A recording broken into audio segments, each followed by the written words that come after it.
ജാസ്മിനെ വീക്കാക്കുകയാണോ ഗബ്രിയുടെ game plan? ജാസ്മിനെ ഒറ്റയ്ക്ക് കളിക്കണമെന്നുണ്ടെങ്കിൽ പോലും ഗബ്രി ജാസ്മിനെ ഒറ്റയ്ക്ക് കളിക്കാൻ സമ്മതിക്കാതെ ഇരിക്കുകയാണ്. ഇന്ന് ലാലേട്ടൻ പവർ ടീമിലേക്ക് ഒരാളെ ഇവരുടെ ഗ്രൂപ്പിൽ നിന്ന് സെലക്ട് ചെയ്യാമെന്ന് പറയുമ്പോൾ ജാസ്മിൻ പറയുന്നുണ്ട് ജാസ്മിൻ പോകാം, കാരണം എല്ലാവരും ഞങ്ങൾ ഒന്നിച്ചാണ് എപ്പോഴും എന്നാണല്ലോ പറയുന്നത്. അപ്പൊ അതിനൊരു മാറ്റം വരട്ടെ, ഞാൻ പവർ ടീമിലേക്ക് പോകാം എന്ന് പറയുമ്പോൾ ലാലേട്ടനോട് ഗബ്രി പറയുന്നത് ജാസ്മിൻ പോകുന്നത് എനിക്ക് താല്പര്യമില്ല എന്നുള്ളതാണ്. അവിടെ ഇരുന്ന ഓഡിയൻസ് പോലും ജാസ്മിൻ അങ്ങനെ പറഞ്ഞപ്പോൾ കൈയടിക്കുന്നുണ്ടായിരുന്നു. പക്ഷെ ജാസ്മിൻ പോകണമെന്ന് പറഞ്ഞപ്പോൾ ഗബ്രിക്ക് അത് ഒട്ടും തന്നെ ഇഷ്ടപ്പെട്ടില്ല. അതിനുശേഷം ഗബ്രി വളരെയധികം സങ്കടപ്പെട്ട് കിടക്കുകയാണ്. ഫുഡ് പോലും ജാസ്മിന്റെ ഒപ്പം ഇരുന്ന് കഴിക്കുന്നില്ല എന്നൊക്കെയാണ് ഗബ്രി പറയുന്നത്. ജാസ്മിൻ കുറെ പ്രാവശ്യം ഗബ്രീനെ വിളിക്കുന്നുണ്ട്. ഞാൻ വളരെ ഹാപ്പി ആയിട്ടിരിക്കുന്ന ഒരു ദിവസമാണ് ഇന്ന്, വളരെ കോൺഫിഡൻസ് ഒക്കെ എനിക്ക് കിട്ടിയിട്ടുണ്ട്. കുറെ ദിവസം കൂടിയിട്ട് നീ ഒന്ന് വാ, നീ ഇല്ലാതെ ഞാൻ ഫുഡ് കഴിച്ചിട്ടില്ലല്ലോ, നമ്മൾ ഒന്നിച്ചല്ലേ കഴിക്കാറെന്നൊക്കെ പറയുന്നുണ്ട്. അപ്പൊ ഗബ്രിക്ക് ഒട്ടും ഇഷ്ടപ്പെടാതെയാണ് ഗബ്രി അവിടെ കിടക്കുന്നത്. ജാസ്മിനോട് പോയി കഴിച്ചോ, അല്ലെങ്കിൽ നീ ഇങ്ങനെ ഇരുന്ന് കഴിഞ്ഞാൽ ഞാനിന്ന് ഫുഡേ കഴിക്കണ്ടെന്ന് വെക്കും. അങ്ങനെയൊക്കെയാണ് ശരിക്കും പറഞ്ഞാൽ ജാസ്മിനോട് ഗബ്രി പെരുമാറുന്നത്.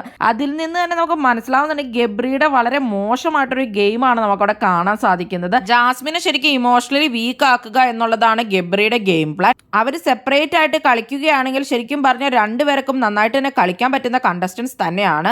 തുടക്കത്തിലൊക്കെ ജാസ്മിൻ വളരെ നല്ല രീതിയിൽ തന്നെയായിരുന്നു ഗെയിം കളിച്ചുകൊണ്ടിരുന്നത്. ആരുടെ മുഖത്ത് നോക്കിയും എന്തും കൃത്യമായിട്ട് പറയാനൊക്കെ ജാസ്മിന് നന്നായിട്ട് തന്നെ അറിയാം. അതുപോലെ തന്നെ ഗബ്രി ആണെങ്കിൽ ഇപ്പൊ സ്വന്തമായിട്ട് കളിക്കുകയാണെങ്കിൽ ഗബ്രിക്കും ഗെയിം കളിക്കാൻ അറിയാവുന്ന ഒരു കണ്ടസ്റ്റന്റ് തന്നെയാണ്. ഗബ്രി അവിടെ ജാസ്മിനെ യൂസ് ചെയ്ത് ഗെയിം കളിക്കാനാണ് ശ്രമിക്കുന്നത്. അത് ജാസ്മിന് തന്നെയാണ് പാരയാകാൻ പോകുന്നത്. ഗബ്രിയുടെ പിണക്കമൊന്നും മാറ്റാൻ നിൽക്കാതെ ജാസ്മിൻ ഒറ്റയ്ക്ക് തന്നെ കളിക്കുകയാണെങ്കിൽ അത് ജാസ്മിന് നല്ലതായിരിക്കും. റസ്മിൻ അല്ലെങ്കിൽ ജാസ്മിനോട് പറഞ്ഞിട്ടുണ്ടായിരുന്നു ഒറ്റയ്ക്ക് ഇന്ന് ഗെയിം കളിക്കണ കാര്യമൊക്കെ. അപ്പൊ റസ്മിന്റെ ഇൻഫ്ലുവൻസും ജാസ്മിൻ ഉണ്ടായിരിക്കാം. അതുകൊണ്ടും കൂടിയായിരിക്കാം ജാസ്മിൻ ഇന്ന് ഒറ്റയ്ക്ക് ഇന്ന് കളിക്കണം എന്നുള്ള രീതിയിൽ അവിടെ പറഞ്ഞത്.